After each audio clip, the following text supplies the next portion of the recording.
आपण मरणानंतर कुठे जातो? आत्मा नष्ट होतो की पुन्हा नव्या शरीरात जन्म घेतो? हा प्रश्न मानवजातीला हजारो वर्षापासून भेडसावत आला आहे.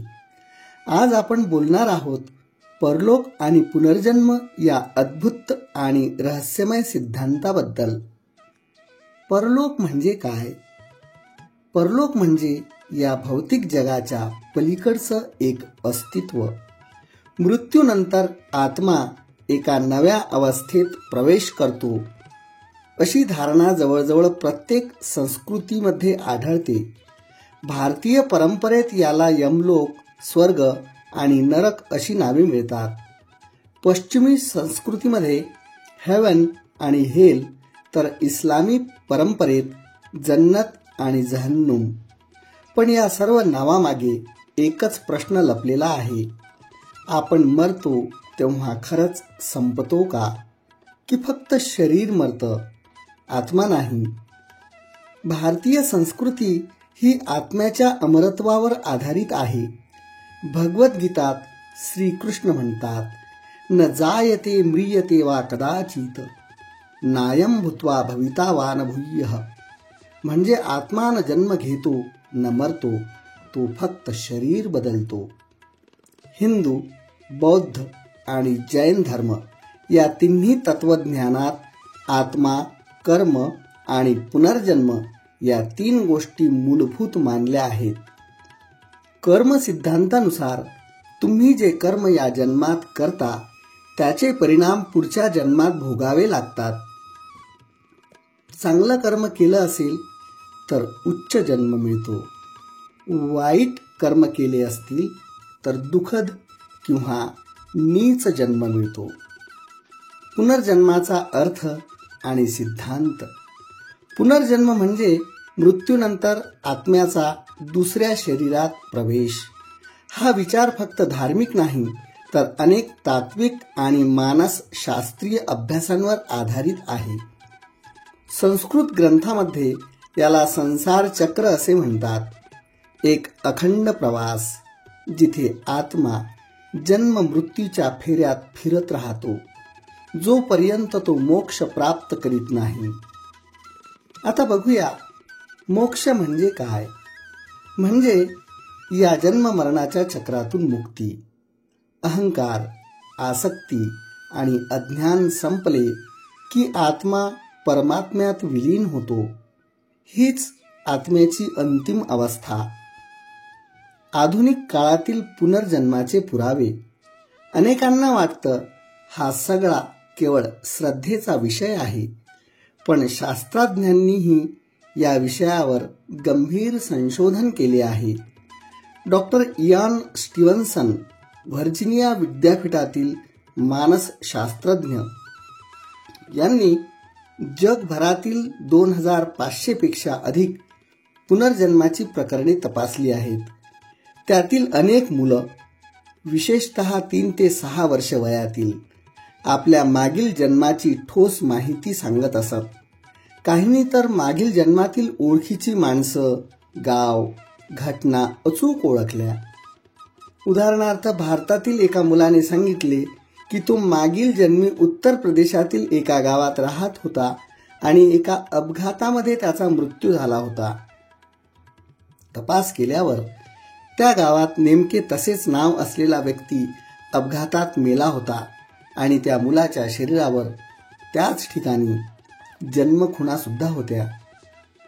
परलोक आणि मृत्यू पश्चातचे अनुभव. अनेक लोक ज्यांच्या मृत्यूच्या उंबरठ्यावर अनुभव आला ते सांगतात, त्यांनी प्रकाशाचा सूर पाहिला, आपल्या शरीरापासून दूर गेल्याचा अनुभव घेतला आणि नंतर ते परत आले. या अनुभवाला नियर डेथ एक्सपिरियन्स असे म्हणतात. काही जण म्हणतात त्यांनी आपल्या मृत नातेवाईकांना पाहिलं, तर काहींनी देवासारख्या प्रकाश मूर्तीशी संवाद सुद्धा साधला. या घटनांचे वैज्ञानिक स्पष्टीकरण अद्याप निश्चित नाही, पण त्या आत्म्याच्या अस्तित्वाची शक्यता मात्र दाखवतात. आत्म्याचा प्रवास, कर्म, देह आणि अनुभव. प्रत्येक जन्म हा आत्म्याचा पुढचा धडा असतो. जसे आपण शाळेत वर्ग पुढे जातो तसेच आत्मा अनुभवातून विकसित होतो. काही लोक जीवनात खूप दुःख भोगतात, तेही पुनर्जन्माच्या कर्माशी संबंधित असल्याचे तत्वज्ञ सांगतात. जसे की महात्मा गांधींनी म्हटलं होतं, पुनर्जन्मावर माझा विश्वास आहे, कारण मला वाटतं की एका जन्मात आत्म्याची सर्व प्रगती होणं अशक्य आहे. विविध धर्मातील परलोकाचे विचार बघूयात. हिंदू धर्मामध्ये असे मानण्यात येते की आत्मा अमर आहे. कर्मावर आधारित पुनर्जन्म होतो आणि आत्म्याचे अंतिम ध्येय मोक्ष आहे. बौद्ध धर्मामध्ये आत्मा नव्हे तर चेतनेचा प्रवाह पुढे जातो. अनात्म आणि कर्मसंस्कार ही केंद्रबिंदू संकल्पना बौद्ध धर्मामध्ये आहे. आत्म्याचे अंतिम ध्येय निर्वाण आहे. जैन धर्मामध्ये आत्मा स्वयंपूर्ण आहे. प्रत्येक जीव आपले कर्म स्वतः भोगतो. मुक्ती मिळेपर्यंत आत्मा जन्म घेत राहतो आणि आत्म्याचे अंतिम ध्येय जैन धर्मामध्ये सुद्धा मुक्तीच सांगितले आहे. इस्लाम धर्मामध्ये पुनर्जन्म नाही, पण परलोकात कर्मानुसार स्वर्ग किंवा नरक मिळतो आणि मृत्यूनंतरचे जीवन हे शाश्वत मानले जाते. ख्रिश्चन धर्मामध्ये पुनरुत्थानाची संकल्पना, जजमेंट डे नंतर आत्मा स्वर्गात किंवा नरकात जातो, देवाच्या कृपेवर मोक्ष अवलंबून राहतो, अशी सुद्धा ख्रिश्चन धर्माची आस्था आहे. आता बघूयात याविषयी विज्ञानाचे काय मत.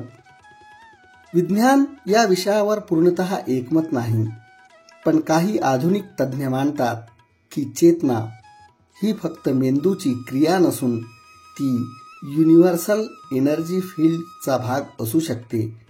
जर चेतना ऊर्जा स्वरूपात अस्तित्वात असेल तर ती नष्ट होत नाही, फक्त स्वरूप बदलत राहते. पुढे हेच तर पुनर्जन्माच्या संकल्पनेचं वैज्ञानिक स्पष्टीकरण असू शकतं. अनुभव, संकेत आणि आध्यात्मिकता. काही लोकांना आपल्या मागील जन्माचे स्वप्न पडतात, काहींना अनोळखी ठिकाणं ओळखीची वाटतात किंवा काही व्यक्तींशी पहिल्यांदाच भेटूनही खोल संबंध जाणवतो. हे सर्व पुनर्जन्माच्या स्मृतीचे संकेत असू शकतात. योग, ध्यान आणि प्राणायामाच्या माध्यमातून अनेक साधकांना मागील जन्माचे दर्शन झाल्याचे उल्लेख आहेत. आत्मस्मरण ही साधना यासाठी प्रसिद्ध आहे. यामधून असा निष्कर्ष निघतो की जर आत्मा अमर असेल तर मृत्यू हा शेवट नव्हे, ती फक्त एक संक्रमण अवस्था आहे. आपलं खरं अस्तित्व हे शरीरात नाही तर त्या शुद्ध चेतनेमध्ये आहे. आपण प्रवासी आहोत. शरीर हा फक्त तात्पुरता निवास आहे. परलोक आणि पुनर्जन्माचा हा सिद्धांत आपल्याला शिकवतो की जीवनाचं महत्त्व त्याच्या कालावधीत नसतं, तर आपण कसं जगतो यामध्ये असतं. चांगलं कर्म, दया आणि आत्मचिंतन हीच ती मार्गदर्शक तत्व जी आत्म्याला पुढच्या प्रवासासाठी तयार करतात. जीवन संपत नाही, त्याचे फक्त रूप बदलते. म्हणूनच आज तुम्ही जे करता आहात ते उद्याचं तुमचं भविष्य ठरवतं. कर्म करा, प्रेम द्या आणि आत्म्याच्या प्रवासावर विश्वास ठेवा. जर तुम्हाला हा विषय आवडला असेल तर आमच्या मराठी संस्कृती चॅनलला लाईक करा, शेअर करा आणि सबस्क्राईब करा. पुढच्या व्हिडिओत आपण आणखी एक गूढ अस्तित्व रहस्य उलगडून पाहूया. धन्यवाद.